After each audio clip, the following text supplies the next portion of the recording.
की दीवारों में हीरे जड़वा दिए। आपने सुना है सोमनाथ का एक मंदिर सोने का मंदिर था जिसको लूटने में महमूद गजनवी को 17 साल लगे थे। अब एक ही मंदिर को लूटने में किसी को 17 साल लगे तो कल्पना कर सकते हैं ना कितनी संपत्ति होगी उस मंदिर में।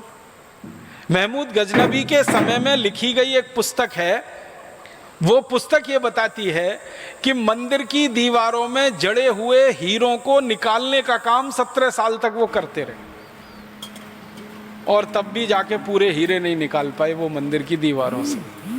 तो जिस देश के मंदिरों की दीवारों में हीरे जड़े जाएं, जिस देश के मंदिरों की मूर्तियां सोने की बनाई जाएं, जिस देश के मंदिरों के मंडपम सोने के हों, छत्रपम सोने के हों, जिस देश के मंदिरों के किवाड़ सोने के हों, खिड़कियां सोने की हों, अंदाजा लगा सकते हैं उस देश के घर कैसे रहे होंगे। अंग्रेजों के जो इतिहासकार रहे हैं वो बताते हैं कि भारत में जब वो घूमने के लिए आते थे तो किसी घर में खाना खाने के लिए जाते थे तो वो कहते हैं कि घरों में जाते थे तो सोने के सिक्कों का ढेर लगा मिलता था।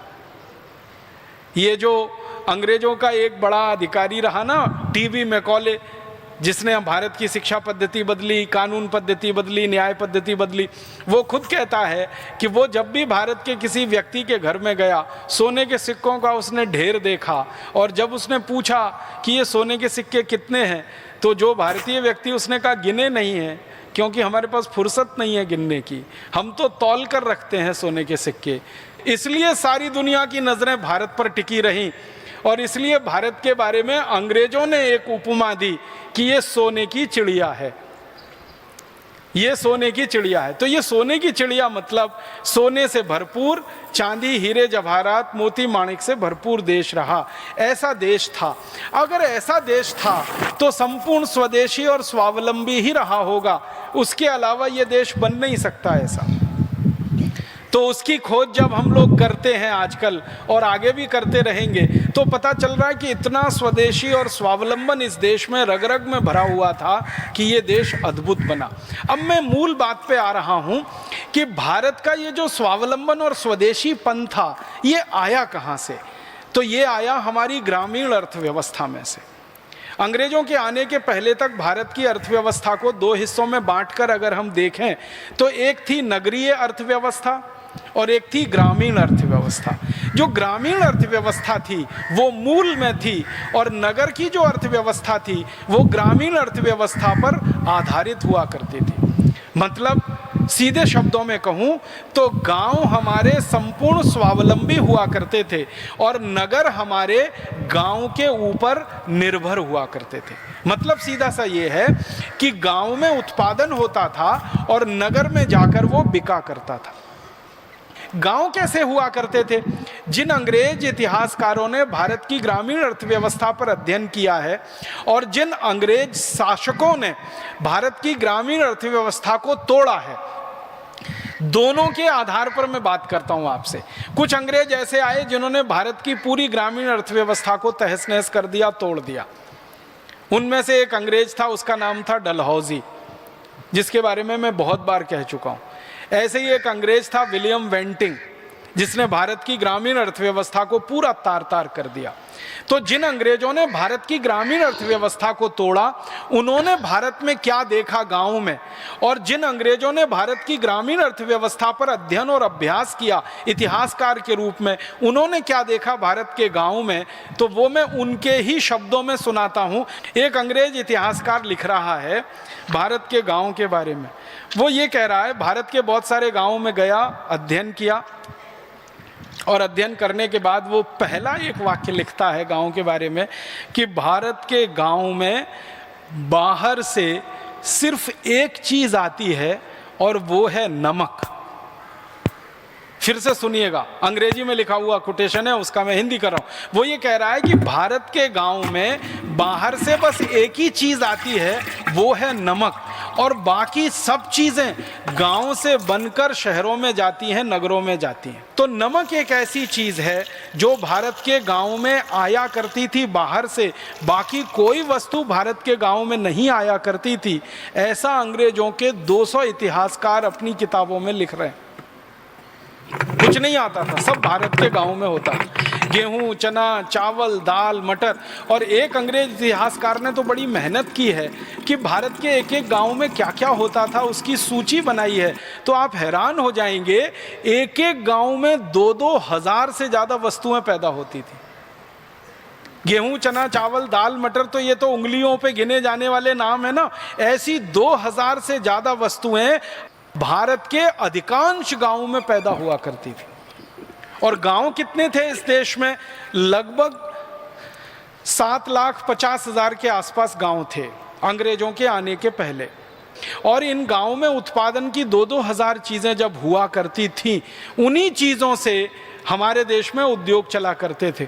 आपको ये बात तो समझ में आती ही होगी, क्योंकि आप में से कई ग्रामीण क्षेत्र के लोग होंगे, कि मूल उत्पादन जो होता है, जिसको आधुनिक अर्थशास्त्र में कहते हैं प्राइमरी प्रोडक्शन, जिससे उद्योग चलते हैं। जैसे कपास का उत्पादन मूल उत्पादन है, उसको आधुनिक भाषा में हम कहते हैं प्राइमरी प्रोडक्ट, कपास।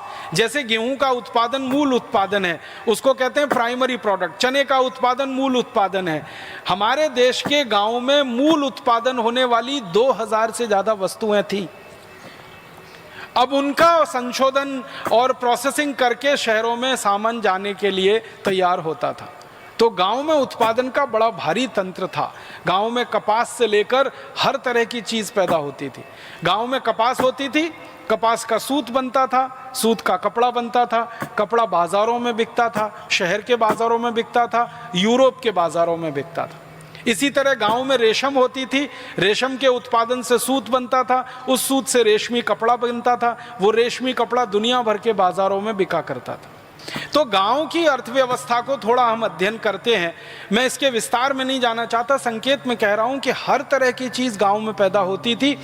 याद रखना आप, 2000 वस्तुएं भारत के गांव में थी, जिनमें 90 खनिज और अनाज का अगर गिनना शुरू करें तो सैकड़ों किस्म के अनाज, और उसके अलावा बनने वाला कपड़ा, बनने वाली रस्सी, बनने वाली सुतली, ये सब गांव में होता था।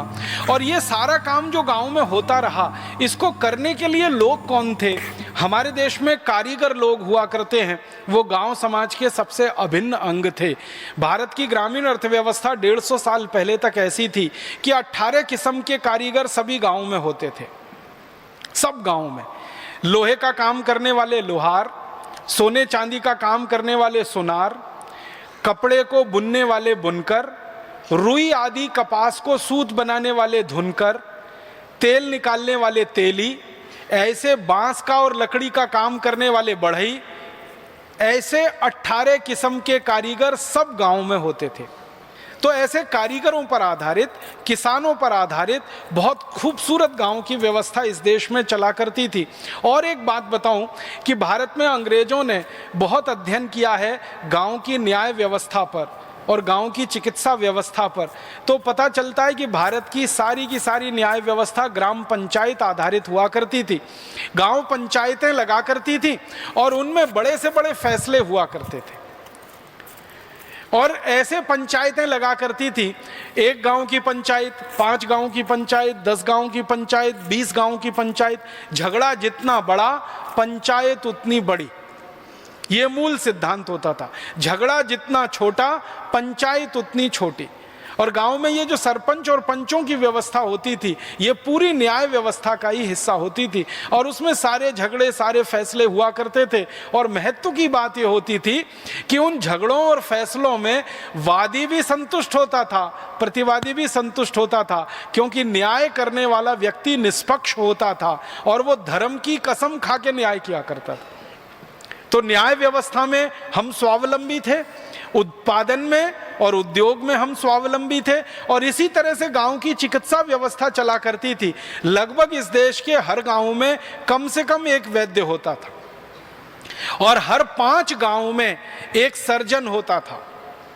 ये 1860 तक की कहानी है भारत की। भारत के हर गांव में एक वैद्य जो जड़ी बूटियों से चिकित्सा करे और हर 5 गांव के बीच में एक सर्जन जो जरूरत पड़ने पर सर्जरी करे। और सर्जरी गंभीर से गंभीर, जैसे किसी का कान कट गया, जैसे किसी की नाक कट गई तो कान को जोड़ देना, नाक को जोड़ देना। किसी के शरीर के अंग का कोई एक बड़ा हिस्सा गल गया, सड़ गया, जल गया उस हिस्से को दूसरे जगह से चमड़ा उतार कर ट्रांसप्लांट कर देना, जिसको आज हम राइनोप्लास्टी कहते हैं,